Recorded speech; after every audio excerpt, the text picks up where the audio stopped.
This video is brought to you by RBH Sound. Hey guys, Jay here. So one of the speaker brands that I've been personally very curious about has been the RBH Sound speakers. Now, as you can see, this room was very extensive at Expona, and I got the chance to talk to RBH Sound directly, asking them some key questions since I'm not very familiar with their speakers. I had a brief listen, 3 or 4 tracks, and I thought it was very impressive. So here is Kenny from RBH. And what's the speakers that we just listened to? So we're listening to the unrivaled SFTR AX, which stands for Signature Freestanding Tower Reference Active Crossover. I know it's a mouthful, but it kind of describes exactly what the speaker is. Very cool. So as I understand it from the brief explanation you gave me, you can get these speakers specifically with a active crossover or a passive crossover, correct? That is correct. Would you have a recommendation? Like, what's the purpose of having both options? The purpose of having both options is kind of hit multiple price points because not everybody can afford all the bells and whistles of an active crossover, but they still want that raw power that these speakers can provide. And maybe they already have an amp that they really love or a DAC they really love. That there's lots of different ways to integrate all that. So just giving more options to the customers. Yeah, more options to the customers. And one thing that caught my attention was that it says proudly built in the USA. So to what extent is it built in the USA? Yeah, so we manufacture all of the cabinets, come up with all the designs. We've engineered the drivers themselves. We do get the drivers manufactured overseas, but they are our design, they're proprietary. And just all of the crossover engineering and everything is done right here. And can you tell me more about the drivers you're using on this speaker?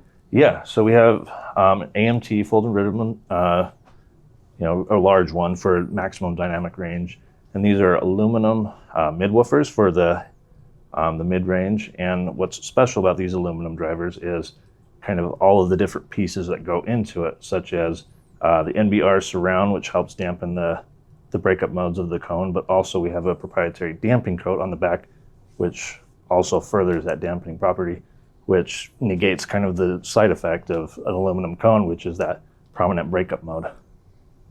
And then I see a pretty substantial sub-bass woofers. Yeah, so in the bass we have a dual 12-inch, high throw subwoofer drivers in the base of them.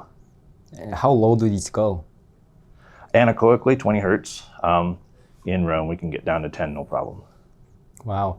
And I took a look at your website because I was interested in covering your speakers. And it seems like you have various different options, right, that customers can choose from. Oh, yeah. Ranging from flagship like the one here to more budget-friendly ones. Yes. What's the price point of the ones that you're showing here? Obviously, you're showing your best here. Yeah, so these are $33,000 for the set, and that includes the DSP for the digital crossovers and also the 6-channel amplifier as well as the speakers. The passive variant starts at $16,000. If you want the unrivaled standards but want that passive crossover in the top section, that's $22,000. Very cool. Now, obviously, I have my own impressions of the speakers, but I want to hear from you, when you're designing these speakers, what's the sound that you're going for? What is the RBH sound? RBH sound is honestly neutrality. We want to be able to reproduce the music as, what is on the track. All the details, all of the timbre, we want it to be as real and raw as possible. And that doesn't surprise me because these speakers most likely measure very well, considering Gene is a fan, right? Yep. So I see that you have, the Ever Solo DMP A10 going on as well, which I reviewed in the past. Are you a particular fan? I think built like a tank. All of the I/O is phenomenal, and I was surprised to see even a phono input on that, which is super cool for those vinyl lovers. The DAC in it is top notch. Detail retrieval is amazing, and as well as dynamics was probably one of the best I've ever heard. Awesome. And you're not using the room correction inside it though, no, right? We're not using the room correction. Okay, perfect. Can you tell me a little bit about the speakers here on display? This is a bookshelf speaker that I see, but quite substantial bookshelf speaker.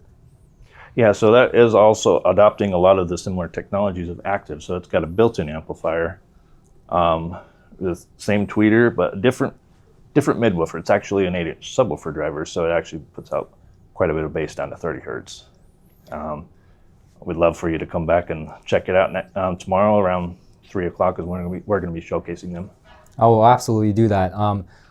I've seen, again, a lot of different products on your website. What is a product that is highly popular in your kind of lineup that's around, I would say, I don't know, like under $5,000 or something like that? Honestly, right now, our on-walls are taking off. On-walls. We sell a lot of on-wall speakers because it's for those home theater lovers that just don't have the convenience of putting something in the wall because their home's already built. So that we have a on-wall option to satisfy that demand. How about for 2-channel? For 2-channel, these have actually been a big hit. We have a customer down in Texas. He called these speakers a game changer. Like, it was a life-changing product because he listens to music 4 times the amount that he used to before because he just loves sitting in front of them. Very cool. And some people may say, oh well, a speaker, a home theater speaker versus a 2-channel speaker. I know that personally for me, a speaker is good for both. Yeah. But for those that are saying that, what's your opinion on that?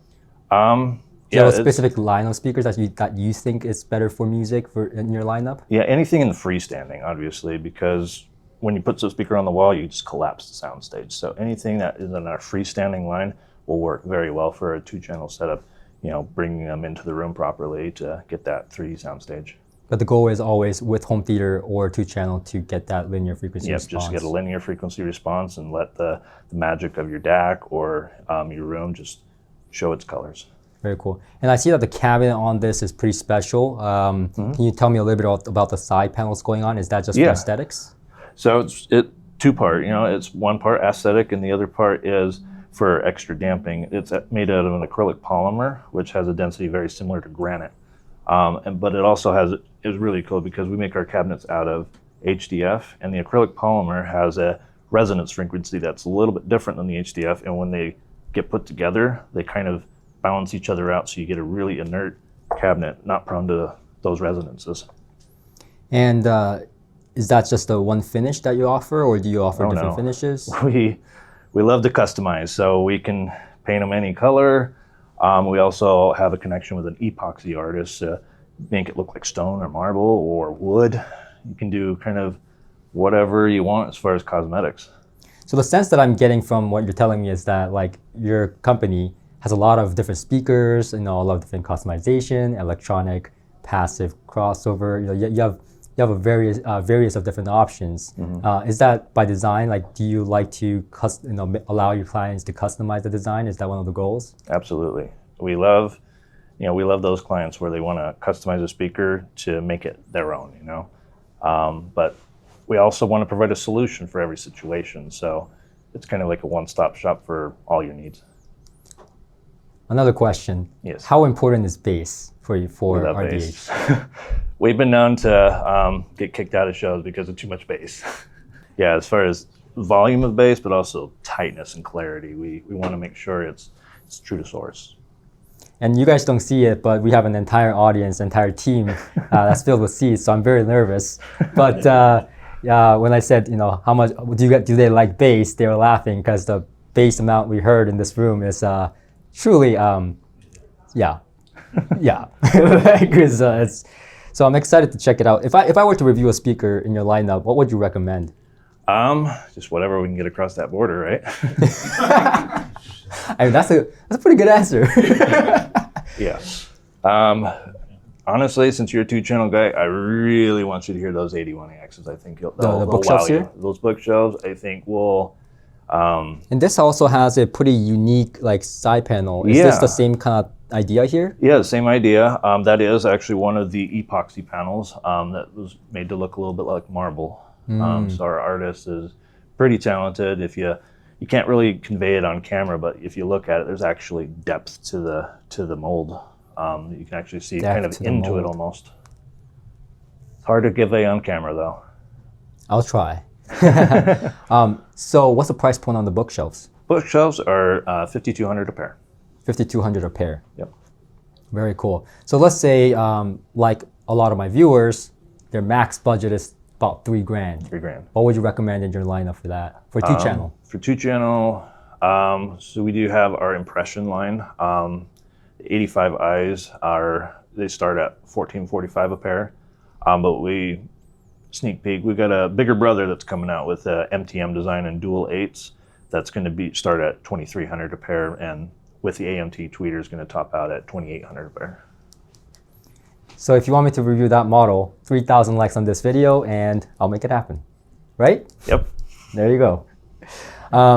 So if I were a customer, and I'm gonna play the devil's advocate here, right? And said, oh, I have so many options in the market, what makes RBH Sound so special? Why should I get their speakers? What would your response be for that? Main word is passion. We've been, like Shane, the main engineer, has been around for 30 years, just constantly improving. He's never satisfied. He always wants to improve. But also just made in America. We're proud of the construction and the quality of components that we put in our speakers, just to give the end user the best experience possible. Can't wait to check out your speakers. I already heard these your flagships. This is your flagship, right? It's the one step down from the flagship. Down. So what's your flagship? What's the?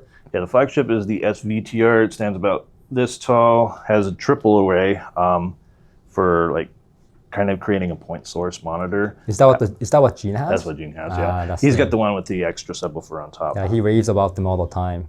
Yeah, and that's the reason I was like, I have to check them out, because he doesn't stop raving about them. So very cool. And what's the price point on the flagship, by the way? Flagship's fully active with the extra subwoofer on top is $60,000. With just the one sub on the bottom is $40,000. 40,000. Okay, very cool. And that comes with the active crossover. Active crossovers, yep, and all of it externally. We can do the passive variant. They start at $20,000 for the half stack and $30,000 for the full stack. Very cool. Well, there you have it. I think that this room was probably the highlight of today. After listening to many rooms, I thought the bass was deep and visceral. And again, I'll have more impressions later in the video. But oh, one last thing. I also see that the top cabinet is actually separated. Is it a separate cabinet, or is it just a styling? It is a separate cabinet. And so the whole concept of what we do, a lot of it is modular. So you can, if you wanted to add another subwoofer on top. But we came up with this kind of stylistic panel to kind of hide that ugly seam, and by creating two kind of beauty seams. So it's not only customizable, it's also modular. Yep. And so this piece is held on by magnets, and just to kind of bring it all together. Very cool. Very cool. Well, thank you, Kenny. You're welcome. So I don't know about you guys, but I personally learned a lot about the RBH Sound speakers. Like I said, I was not very familiar with their speakers before. So this was a great entry kind of intro before I decided to review the RBH Sound speakers. So let me know what kind of speakers. Like I said, they have a lot of different speakers in their lineup. So let me know in the comment section what speaker you want me to review from their extensive lineup. And also make sure to hit that like button for 3,000 likes to make that happen. So until next time, and I'll see you guys on my next one.